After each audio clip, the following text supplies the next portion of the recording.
श्री राधे। तो दोस्तों कैसे हैं आप सभी? आशा करती हूँ स्वस्थ होंगे, मस्त होंगे और अपने अपने कार्यों में व्यस्त होंगे। तो दोस्तों थंबनेल देख करके आप समझ ही गए होंगे कि आज हम किस विषय पर चर्चा कर रहे हैं। तो दोस्तों बहुत ही महत्वपूर्ण प्रश्न आप सभी के सामने बहुत ही खोज करने के बाद में मैं लेकर के आई हूँ ये वीडियो। तो दोस्तों देखिए, अगर आप एकादशी का व्रत रख रहे हैं, व्रत के दौरान आपको माहवारी आ जाती है या फिर व्रत से पहले आपको माहवारी हो रखी है, तो आप व्रत रखें या फिर नहीं। तो बहुत सारे लोगों में ये भेद है या फिर हम कहेंगे कि जानकारी का अभाव है। कुछ लोग जो है व्रत बीच में ही छोड़ देते हैं या फिर व्रत रखते ही नहीं हैं।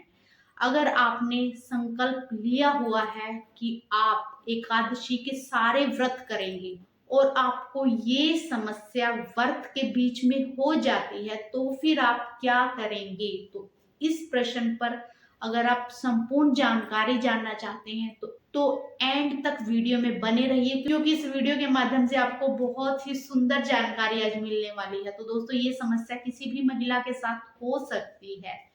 तो देखिए, अगर आपके साथ भी ये समस्या हुई है तो फिर आपको करना ये है, अगर आपको ये प्रॉब्लम पहले हुई है तब भी आपको ये करना है, अगर आप बीच में व्रत के बीच में अगर आपके साथ ये समस्या हुई है तब भी आपको ये कार्य करना है।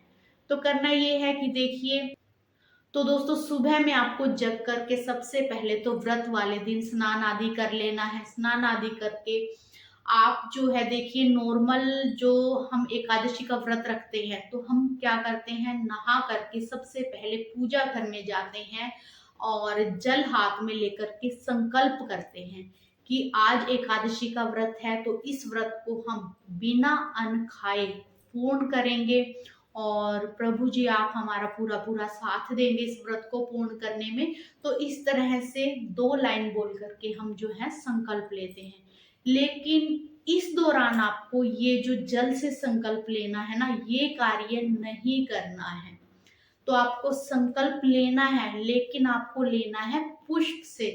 तो पुष्प आपके घर के गार्डन में अगर लगे हैं तो वहां से आप ले लीजिए, या फिर जो है आप तिल वगैरह लेकर के भी ये संकल्प कर सकते हैं। क्योंकि देखिए, चावल या किसी प्रकार का अनाज तो हम नहीं ले सकते, लेकिन तिल हम ले सकते हैं। तिल आप ले लीजिए या फिर जो है गुड़ या शक्कर आप ले लीजिए। तो जिस प्रकार से भी आप करना चाहे, वैसे हो सके तो पुष्प ही आप लीजिएगा, वो ज्यादा बेहतर है।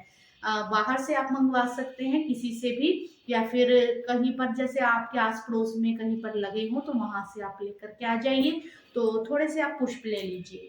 तो पुष्प आपको ले लेने हैं और हाथ में आपको पुष्प रख करके संकल्प लेना है। जैसे आप नॉर्मल एकादशी वाले दिन लेते हैं ना, वैसे ही आपको संकल्प आपको लेना है और पुष्प आपको भूमि में छोड़ देने हैं। और आप जब भी संकल्प लेंगे ना, तो आप पहले एक आसन बिछा लीजिए, आप अपने घर के मंदिर से थोड़ा सा जो है दूरी बना करके, क्योंकि मंदिर में नहीं जाना है आपको, ना तो अपने घर के और ना ही बाहर के। तो एक आसन आप लगा लीजिए, वहां पर इस प्रकार से जो आप है संकल्प लेंगे।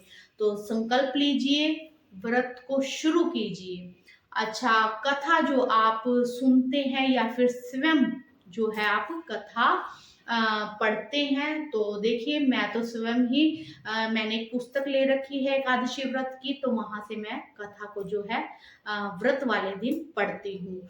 तो आप अगर जैसे कि किसी और से सुनते हैं तब भी आप ऐसा कर सकते हैं, या फिर आप स्वयं पढ़ते हैं तो भी आपको ये करना है। अगर आप स्वयं पुस्तक के द्वारा कथा पढ़ते हैं तो आपको अपने हाथ में जो मैंने बताया ना पुष्प, तो उनमें से ही कुछ पुष्प बचा करके रखने हैं और अपने हाथ में पुष्प ले लेने हैं।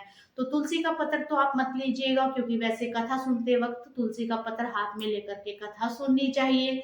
लेकिन आपको तुलसी का पत्र नहीं लेना है क्योंकि आप अशुद्धि में है।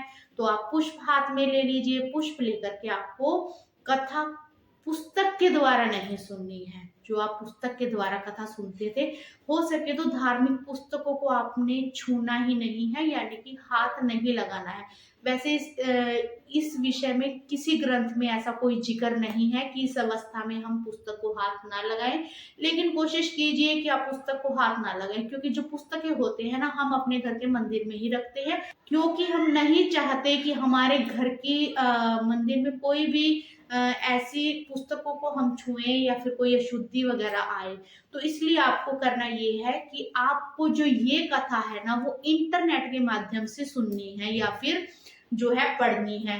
तो आप गूगल पर जाकर के कथा लिख करके, जो भी व्रत है, जैसे कि पुत्रदा एकादशी है, तो आप लिखिए वहां पर पुत्रदा एकादशी व्रत कथा। तो वहां पर आप देखेंगे कथा ऐसे की ऐसे जो है निकल करके आ जाएगी। तो आपको वो कथा पढ़नी है। तो कोशिश कीजिए कि कथा की वीडियो ना आप देखें, कथा आप गूगल से निकाल करके अपने फोन में वहां पर उस कथा को पढ़ें। तो आप इस तरीके से हाथ में पुष्प लेकर के कथा को पूरी पढ़िए। जब आप कथा पढ़ लेंगे, आपको पुष्प ऐसे भूमि पर छोड़ देने हैं। तो इस प्रकार से आप कथा कीजिए। इसके बाद में जैसे आप नॉर्मल एकादशी का व्रत रखते हैं, पूरा दिन भर आप जो है अच्छे तरीके से, बिल्कुल वैसे ही आपको व्रत रखना है। तो आप पूरा दिन भर व्रत रखिए। द्वादशी वाले दिन जो है आप पारण कीजिए। तो अगर पारण के समय पे जैसे सूर्य जल वगैरह दिया जाता है, तो आप सूर्य को जल खुद ना दे करके आप अपने किसी भी परिवारजन से जल दिलवा सकते हैं। ऐसे ही एकादशी वाले दिन भी अगर आप जल भी किसी से दिलवाना चाहते हैं तो दिलवा सकते हैं। तो आप स्वयं जल ना दे करके, जैसे कि व्रत शुरू करते हैं ना, तो कथा के दौरान एक लोटा जल का भरकर रखना होता है, तो वो हम सूर्य को दे देते हैं। लेकिन आप पुष्पों से ये व्रत कर रहे हैं, तो पुष्प या फिर तिल लेकर के ये व्रत कर रहे हैं हाथ में, तो आपको वो जो सूखे तिल जो आप लेंगे ना, पुष्प और वो, तो वो आपको सूर्य भगवान जी को ही सारे चढ़ाने हैं। अगर आप किसी और के थ्रू जल दिलवाना चाहते हैं तो दिलवा सकते हैं, लेकिन मैं तो ये कहती हूँ कि किसी पे डिपेंड ही क्यों रहना, आप स्वयं अपने कार्य कीजिए।